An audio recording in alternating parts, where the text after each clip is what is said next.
Құрметті жасалған Қызылорда, жаңарған Сыр елі, жыр елі, біз республикалық әкім ағаның тілеулестеріміз, қазір барлық облыстан, одан кейін көршілес Қарақалпақстаннан, Ресей елдерінен тілеулестер келіп отыр. Мінекей бұл әкім ағаның тілеулестерінің 10-шы форумы. Кеше 24-нен бастап біз Қызылорда қаласында орталық кітапханада болдық. Одан кейін Қорқыт ата университетінде болдық. Ол жерде үлкен студенттермен, оқытушылармен, ректор бастап керемет конференция болды. Одан кейін ана мен тағзым орталығында болдық. Бүгін 25 күні Қызылорданың жаңарған жақсы локацияларын көріп жатырмыз. Ең бүгінгі бастағанымыз неке сарайы болды. Одан кейін облыстық филармонияда болдық.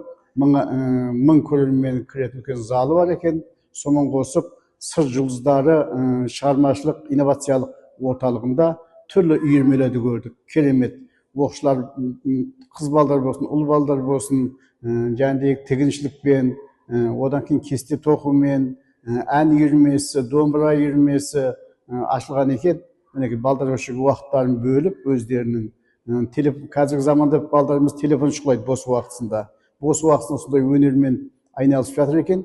Келешекте осы Қызылорданың өнерлі азаматтарының өсіп жетілуіне біз бек сенімдіміз. Спорт үйірмелерінің нелерін көріп шықтық. Бассейн залы бар екен. Құдай қаласа өсіп, Қызылорданың халқы дами берсін, басқа облыстарға да үлгі болуына тілектеспін.